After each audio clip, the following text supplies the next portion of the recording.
Hi there, I'm Jay, and I'm with Professor Michael Negler from the Meta Center for Nonviolence in Berkeley, California. This video is intended for all those engaged in the nonviolent struggle in Iran.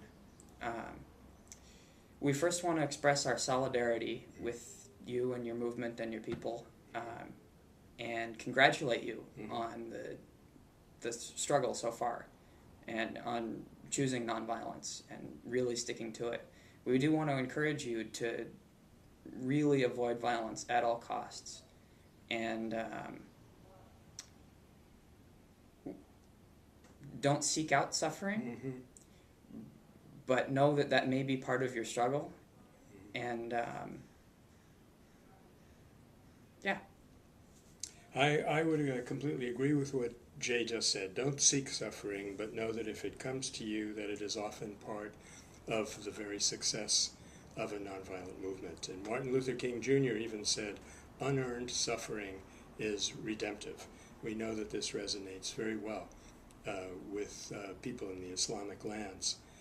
So what Jay and I mainly want to stress for you here today is that you use the wonderful spirit that you've developed in this struggle for a permanent success.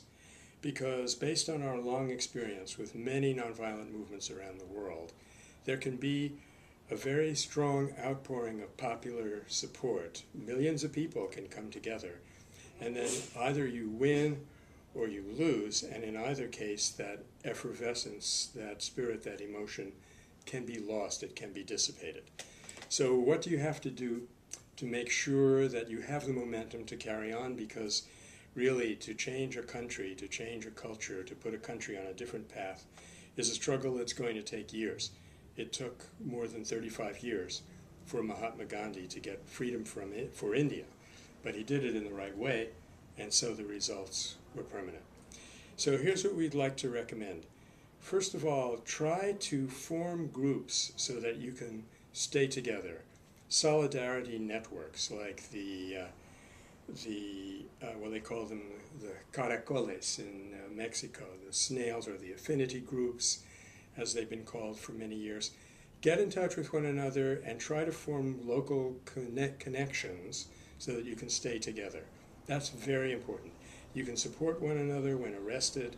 You can stay in touch when the momentum of the movement maybe goes down.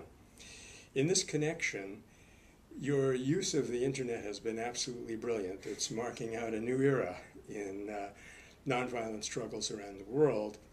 But I would urge you not to depend on it.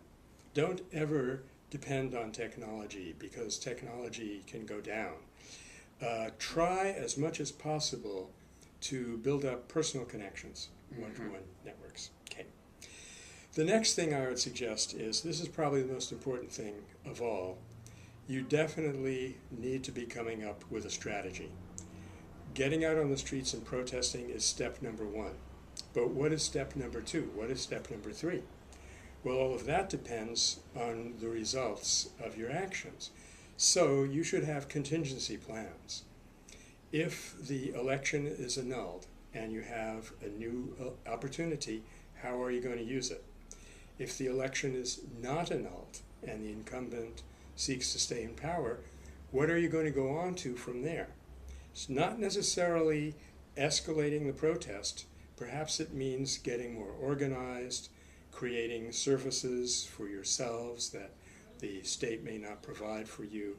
In other words, there's constructive ways and there's obstructive ways, but you definitely need to chalk out some kind of strategy to keep moving, regardless of what the immediate results are. And in this connection, I think it would be a good idea to come up with a long-range plan. What do you want? We have a saying here at the Meta Center that the future will depend not so much on having a different kind of people in power, but a different kind of power in people.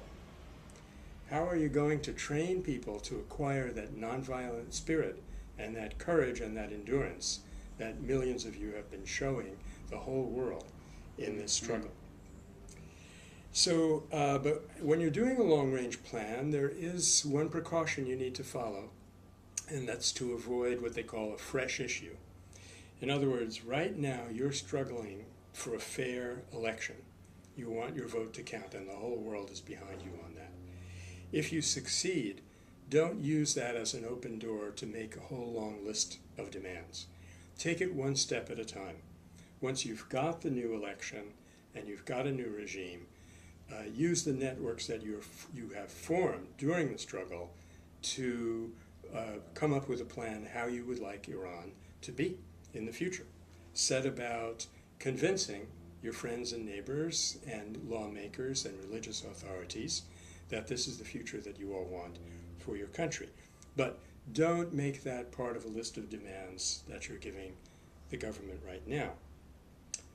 And so finally, I guess we would say that there are many places that are putting information and suggestions for you up on the web. One version of this video will be listing some of them. But we would leave you with this final thought that Jay and I came up with. If you win, don't exult. Triumphalism can lose you everything that you've gained. If you lose, don't despair. Because to the extent that you are nonviolent throughout this struggle, you cannot lose.